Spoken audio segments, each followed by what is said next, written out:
Nama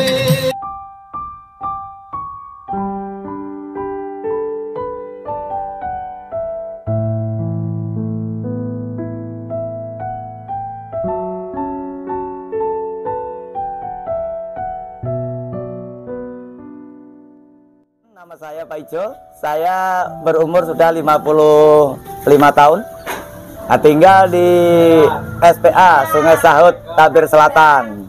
Pekerjaan saya ya tiap hari seperti ini, hanya jadi pengamen, tapi nggak apa-apa, yang penting halal, tidak memaksakan orang, itu nomor satu. Jadi seberapa pendapatannya pun pendapatan halal, tadi masalahnya itu tadi tidak memaksakan orang. Berapapun yang dikasih tetap saya terima dengan ikhlas, itu nomor satunya. Awal mula nih, awal mula dulu pekerjaannya apa? Awal mula dulu, wah yang namanya serabutan banyak mas. Pernah jadi driver di PT Sal tahun 95 sampai tahun 97 itu driver di PT Sal. Setelah itu lanjut kembali sebagai sopir angkot dari Tamulu ke Bangko, itu mungkin ada sekitar 3 tahunan juga. Setelah itu jadi tukang ojek juga, yang namanya serabutan seperti itu mas, jadi tukang ojek di wilayah SPC sini. Itu terus mungkin bisa mengambil keputusan nih jadi pengamen, apa awal mulanya nih kok termotivasi untuk jadi pengamen nih apa nih? Itu ini mas, masalahnya karena biaya hidup itu lama kok tidak cukup untuk menyekolahkan anak sampai kuliah. Itu nampaknya tiap hari itu kekurangan terus. Terus setelah itu memang ada motivasi dari ibu-ibu dari dalam pasar, itu menganjurkan mas itu pandai nyanyi, jadi lebih baik jadi pengamen aja. Karena jadi dimotivasi oleh ibu-ibu itu, akhirnya saya harus mencoba mengamen. Alhamdulillah sampai sekarang ini. Dari sekian banyak pekerjaan yang sudah dijalani, mana yang paling nikmat nih? Yang paling nikmat, paling enjoy jadi pengamen ini mas. Ya. Itu nomor satu itu bisa menghibur orang, terutama orang yang suka dari hiburan lah ya. Yang suka di hiburan itu bisa menghibur orang, nomor satu. Nomor duanya ya alhamdulillah penghasilan cukup untuk makan hari sehari-hari, juga sambil menguliahkan anak itu bisa mencukupi. Hal yang paling menyedihkan saat ngamen di pasar apa nih, saat jumpa orang-orang nih? Itu ya sebenarnya belum begitu menyedihkan mas, tapi ya memang namanya ujian jadi pengamen seperti itu. Pencemoohan ya namanya orang banyak itu pasti ada mas. Dibully pernah nggak? Semata-mata langsung dibully di depan mata?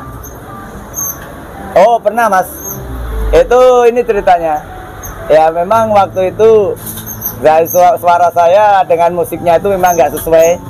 Jadi begitu saya nyanyi dapat sekitar setengah rep, itu saya langsung dicemooh dan langsung suruh pergi tuh mas. Itu pernah, itu ada sekali seperti itu.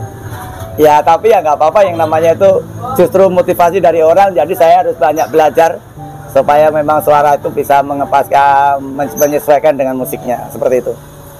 Menjadi pengamen bukan hal seorang yang malas bekerja ya? Oh bukan mas. Menjadi pengamen ini adalah sebuah hobi ya, hobi yang bisa menghasilkan sebuah penghasilan. Penghasilan betul. Jadi ngamen sama itu dari mana aja nih? Kalau saya mau ya hanya sekitar Merangin mas, untuk sementara ini hanya sekitar Merangin, itu aja. Kemudian sampean punya anak berapa nih? Anak cuma 1 mas. Anak pernah nggak komplain melihat seorang ayahnya bekerja menjadi seorang pengamen keliling pasar? Oh yo, sering mas. Memang sebenarnya nggak boleh. Anak itu kalau orang tuanya jadi pengamen tuh nggak boleh. Sedangkan nyanyi di panggung aja waktu itu sampai anak saya nangis tuh mas. Pernah ngomong gimana anaknya? Yo, pokoknya ayah nggak boleh nyanyi-nyanyi di panggung, apalagi jadi pengamen tuh nggak boleh. Seperti itu. Saya jawaban saya gampang aja. Kalau memang kamu nggak perlu kuliah, nggak perlu sekolah, ya nggak masalah bapak nggak jadi pengamen, nggak jadi penyanyi. Saya hanya seperti itu. Berjuang demi anak. Ya, berjuang demi anak itu masalahnya. Panas-panasan nyanyi keliling pasar demi anaknya bisa kuliah. Iya betul, betul. Mudah-mudahan berkah. Amin. Oke, terima kasih. Mudah-mudahan menjadi motivasi untuk anak-anak muda. Amin. Terus berkarya. Betul. Berkarya untuk dapat apa ya? Dapat penghasilan. Jadi tidak hanya berkarya tapi zong ya. Betul. Ini contoh salah satu bapak-bapak yang sangat luar biasa demi anaknya sekolah, kuliah, terus sekolah, rela keliling pasar nyanyi. Oke, terima kasih Pak ya, mudah-mudahan sukses selalu. Oke, amin. Oke. Lihatlah dan bukalah mata hatimu, melihatnya lemah terluka,